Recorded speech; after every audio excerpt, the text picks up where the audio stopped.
நடிகர் பிரபாகரும், முதலமைச்சர் விஜயும் 2 பேரும் பட்டை கிளப்புறாங்க. ஏன்னா, ரிசைன் பண்ண சொன்னதே இவங்க தான். 4 பேர்த்தையும் ரிசைன் பண்ணி அன்னைக்கே இவங்க கட்சியில் சேர்த்துட்டாங்க. இன்னைக்கு சபாநாயகர் விசாரணை பண்றாப்படி. இதையெல்லாம் நாம நம்பணும். என்ன மக்களே பண்றது? குற்றவாளி இவங்களே வக்கீலு, இவங்களே நீதிபதி.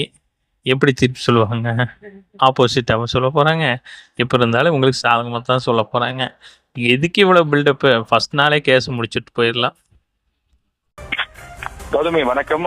தற்போது அதிமுகவிலிருந்து விலகி தங்களுடைய சட்டமன்ற உறுப்பினர் பதவியையும் ராஜினாமா செய்த 3 எம்எல்ஏக்களுக்கு சபாநாயகர் அழைப்பு விடுத்திருந்தார்.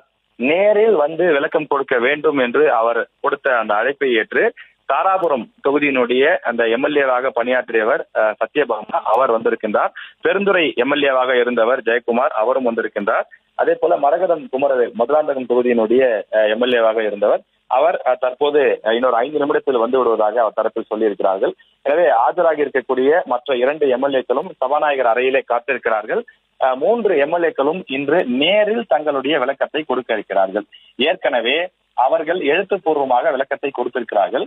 அதாவது உங்களை ஏன் தகுதி நீக்கம் செய்யக்கூடாது என்று சபாநாயகர் கேள்வி எழுப்பியிருந்தார். காரணம் அதிமுக புகார் கொடுத்திருந்தது. இந்த 3 எம்எல்ஏக்களையும் கட்சி தாவல் சட்டத்தின் அடிப்படையிலே நீங்கள் தகுதி நீக்கம் செய்ய வேண்டும், அவர்களது ராஜினாமாவை ஏற்கக்கூடாது என்று சொல்லியிருந்தார்கள். எனவே அந்த நடவடிக்கை ஏன் செய்யக்கூடாது என்று அவர்கள் எழுத்துப்பூர்வமாக விளக்கம் கொடுத்திருந்தாலும் நேரில் வந்து விளக்கம் கொடுங்கள் என்று கேட்டிருந்த காரணத்தால் தற்போது நேரில் வந்து விளக்கம் கொடுப்பதற்காக இந்த 3 முன்னாள் எம்எல்ஏக்களும் வந்திருக்கின்றார்கள். விசாரணை இன்னும் சற்று நேரத்தில் தொடங்க இருக்கிறது. விவரங்களுக்கு நன்றி ராஜேஷ்.